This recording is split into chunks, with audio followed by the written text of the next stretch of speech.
Radio Classique, l'invité de Guillaume Durand avec Le Figaro. Voilà, Didier Raoult, bonjour, bienvenue, merci d'être sur l'antenne de Radio Classique. Les questions ne vont pas manquer ce matin. D'abord, d'un point de vue strictement technique, le Premier ministre a été testé négatif. Comment se fait-il qu'il faille, dans ces conditions, qu'il reste un peu à l'écart pendant 4 ou 5 jours? Je parle d'un point de vue médical. Écoutez, personnellement, j'en sais rien. En tout cas, je suis content. Moi, je disais ça depuis février, que la quatorzaine, c'était une invention récente qui n'était basée sur aucun fait scientifique. Je suis content qu'on arrive à 7 jours, qui est la période d'incubation maximale réellement connue pour cette maladie. Et donc, il n'est pas la peine de tenir les gens 14 jours. C'est déjà un progrès. Moi, je dis ça depuis février quand même. Donc, vous pouvez le retrouver sur les vidéos que j'ai données. Et on est passé de la quarantaine à la quatorzaine, peut-être parce que ça rimait, mais en dehors de la rime, si vous voulez, ou de l'homonymie, honnêtement, il n'y avait pas de raison. Donc c'est bien, c'est un progrès, c'est 7 jours de moins. Ensuite, si vous voulez, la période pendant laquelle la période d'incubation pendant laquelle on n'est pas porteur, il n'y a pas de virus détectable, on ne peut pas être contagieux, c'est pas possible techniquement. Voilà. Donc je sais pas, c'est des mesures, si vous voulez, qui sont dans les mesures de santé publique. J'ai eu l'occasion de m'en expliquer. Vous savez, il y a 70% ou 80% de politique et 20% de science si on la connaît. Alors, donc c'est compliqué ça. Mais globalement, je trouve qu'un certain nombre de choses que je proposais depuis longtemps, qui sont effectivement de raccourcir la période d'isolement et deuxièmement de faire des tests systématiques, se met en place, et ça, c'est des points qui sont positifs. Alors, parlez-moi, professeur, on va parler évidemment de la situation de Marseille, mais justement sur ce point-là, est-ce que, par exemple, moi, ceux qui nous écoutent, qui n'ont pas de symptômes, est-ce que c'est utile qu'ils aillent se faire tester, ou est-ce que c'est pas un petit peu délirant, étant donné l'accès aux tests qui devient extrêmement compliqué dans les laboratoires et les résultats qui mettent un temps fou à sortir?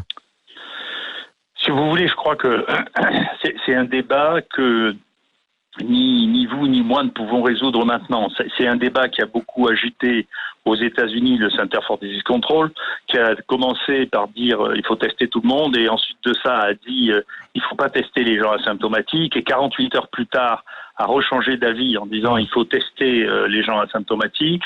Nous, ici, qui en avons la possibilité, parce que bien entendu, il y a des endroits dans lesquels il y a des délais terribles, mais nous, le délai moyen, c'est 8 heures, et il n'y a personne qui a plus de 24 heures. Hein.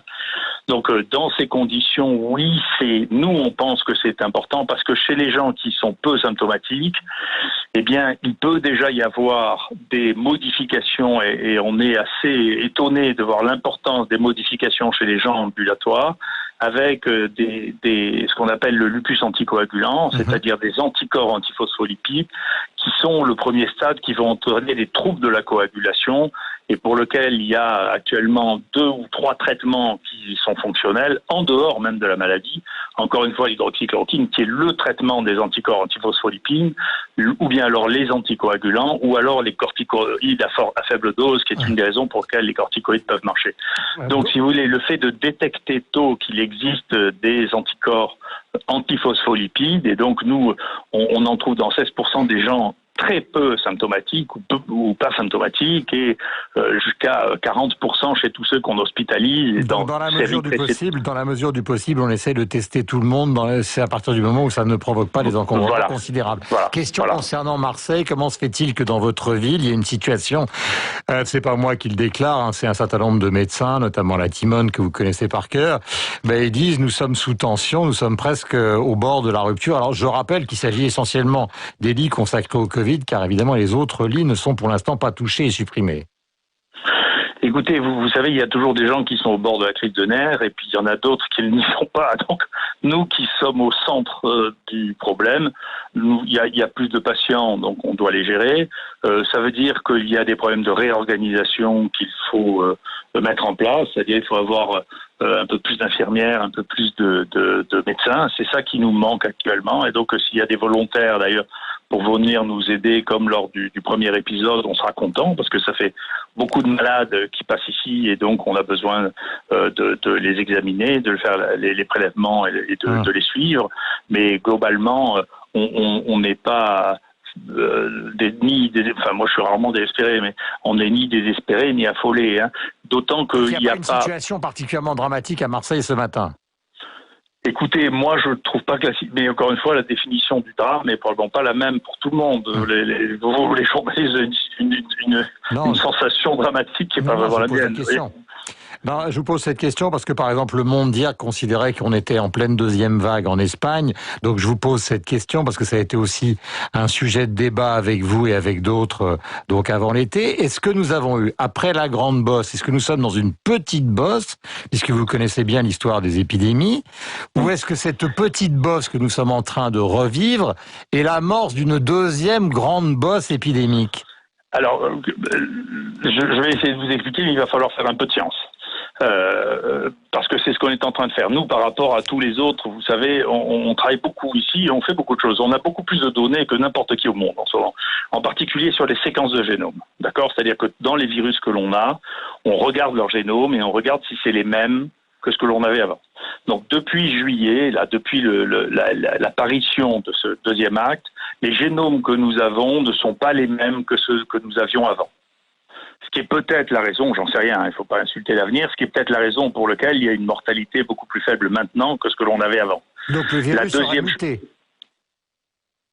Allô? Pardon? Donc oui. Le virus aurait muté. Oui, le virus mute et il n'y a pas un seul virus qui a muté.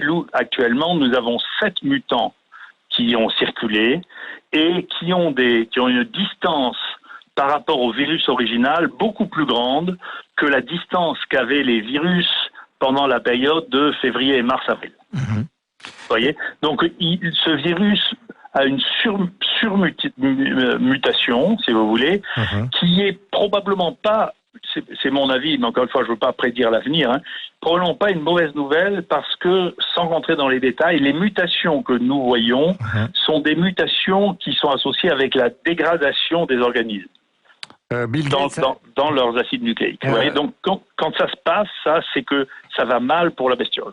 Est-ce que ça veut dire, par exemple, est-ce que vous prenez comme une mauvaise nouvelle, par exemple, l'affaire d'Oxford, le fait que dans la course au vaccin à présent, AstraZeneca a fait une pause dans ses tests. Vous savez que je ne vous l'apprends pas, qu'il y a des tests qui ont été faits sur des humains, à la fois en Russie, en Chine, etc., etc. Donc, est-ce que ça veut dire que le vaccin maintenant s'est repoussé malgré la volonté de Trump, à plusieurs mois, voire plusieurs années? De toute manière, si vous voulez, j'ai du mal à penser que pour pouvoir utiliser un vaccin, si vous voulez, il faut que le bénéfice par rapport au risque soit très important. Or, nous savons que dans une situation qui n'est pas gérée de manière déraisonnable, les gens qui ont moins de 60 ans, il n'y a pas de mort chez les gens de moins de 60 ans si on fait attention. Sauf les gens qui ont un cancer avec des métastases, des choses comme ça. Donc les gens qui sont atteints sont les gens de plus de 80 ans ou plus de 85 ans. Et on sait bien pour la grippe que ces gens sont très très peu réactifs au vaccin. Et donc ça va être compliqué de faire des vaccins pour eux. Quant à faire des vaccins plus jeunes, je ne sais pas si vous voyez, quand vous êtes dans des taux de mortalité de 0,01%, le niveau de sécurité qu'il vous faudra avoir. C'est-à-dire, il faudra tester plusieurs centaines de milliers de personnes ou de millions de personnes pour être sûr que le vaccin est sûr, qu'il ne représente pas plus de danger que d'avantage pour une maladie qui a un taux de mortalité aussi faible. Dans ces conditions-là, tout ça, c'est plus de la politique ou du journalisme de dire on va avoir un vaccin dans 3 mois, mais ça n'existe pas. Donc ça reporte évidemment ça à des années. Je disais grosse bosse, petite bosse. Soyons extrêmement clairs, vous avez raison de faire de la science, mais donc vous avez plutôt le sentiment encore aujourd'hui, peut-être comme Bill Gates, qu'on va vers quoi? Vers la fin, puisque lui il a annoncé la fin de l'épidémie vers la fin de l'année. Oui, non, mais Bill Gates, il a des opinions surtout, mais ce qu'il sait surtout faire, c'est de l'argent. C'est mon point de vue, et il ferait mieux de rester à faire ça. Peut-être qu'il fait aussi de l'argent avec ça. Mais cela étant, si vous voulez, personne ne peut prédire une maladie qu'on ne connaît pas et un virus dont on connaît mal les choses. Ce que je peux vous dire, c'est que, parce que ça j'ai les données, c'est que les virus que l'on voit, qui font partie de cette espèce de coronavirus, font des épidémies plus ou moins importantes. Par exemple, nous, le premier mutant qu'on a appelé Marseille 1, qui est apparu en juillet, importé par bateau d'Afrique du Nord, a donné peut-être 80 cas, d'accord, et puis il a disparu en août. Et donc, ensuite, il y a un deuxième qui est apparu, et puis ensuite un troisième qui est apparu, et puis un quatrième qui est apparu. Il y en a plusieurs qui circulent en ce moment, de ces mutants, d'accord. Et donc, si vous voulez, c'est de la magie d'essayer de deviner ce que ces virus vont faire, si un va s'implanter plus que d'autres, mais on a une variabilité maintenant qui n'a strictement rien à voir avec ce que nous avions jusqu'en mai. Donc en mai, il y avait très très peu de variabilité. Là, la variabilité entre ces groupes de virus est 10 fois plus importante que ce qu'elle était avant.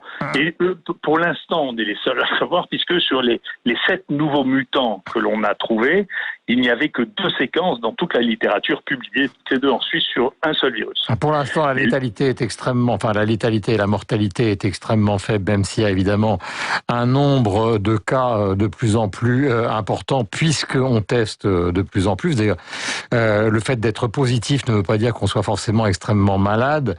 Je voudrais savoir comment vous avez pris, nous sommes en direct avec le professeur Raoult, cette attaque directe des infectiologues qui font porte plainte contre...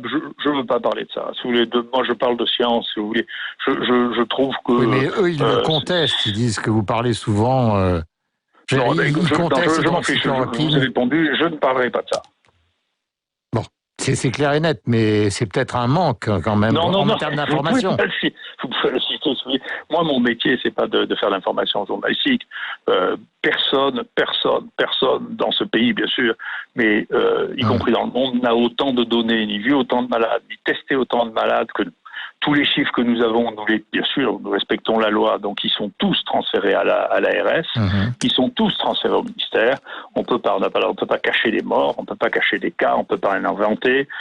Et donc tout ça est transmis, tout ça sont des données officielles qui sont retraitées par un site parisien d'ailleurs, parce que l'Assistance publique de Paris a fait un site informatique qui est géré par un collègue qui s'appelle le professeur Jarlier, qui publie ça une fois par semaine et qui compare de pays en pays ce qui se passe et qui a d'ailleurs montré une corrélation entre la précocité du développement des tests avec la mortalité. Et donc c'est un travail très intéressant. Globalement, tout ça... non, mais si je vous ai posé cette question, pardonnez-moi de dire c'est juste parce que dans le protocole aujourd'hui des soins, il y a de plus en plus de gens qui disent anticoagulant plus corticoïde, un antibiotique comme vous, mais pas forcément une hydroxychloroquine. Alors tout à l'heure, vous disiez, l'hydroxychloroquine, ça continue à fonctionner. C'est qu'il y a quand même un débat de fond. Comprenez que c'est pas pour faire de la polémique ou du journalisme que vous dites, mais que nous qui vous écoutons, on est troublés parce que soyez troublés, c'est la vie. Qu'est-ce que vous voulez faire? C'est la nature qui est troublante.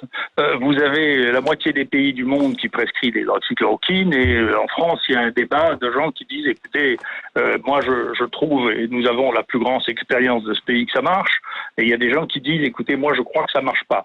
Il y a 2 mois, et je pense que votre travail de journaliste devrait être celui-là, si vous voulez vraiment que je vous dise ce que je pense, c'est que quand il y a une escroquerie aussi gigantesque qui a été faite et suivie par tout le monde, y compris par nos collègues, sur la toxicité de l'hydroxychloroquine, qui est quand même un des 2 médicaments qui a été le plus prescrit dans l'histoire de l'humanité, que vous avalez ça et que vous l'oubliez, si vous voulez, c'est que vous avez un problème pour comprendre ce qu'est le problème de l'hydroxychloroquine. Le problème de l'hydroxychloroquine, c'est pas l'hydroxychloroquine. Merci Didier Raoult. Pardon, nous sommes au téléphone, nous sommes arrivés au terme de cet entretien, nous pourrions bavarder et aborder ce sujet pendant très longtemps, car il est extrêmement important et il bouleverse beaucoup les Français, il bouleverse beaucoup aussi l'économie française avec le plan de relance. Nous étions en direct avec vous, il est 8h29, nous allons prendre connaissance du rappel des titres et après ce sera la revue de presse de David Abiquière. Merci d'avoir répondu à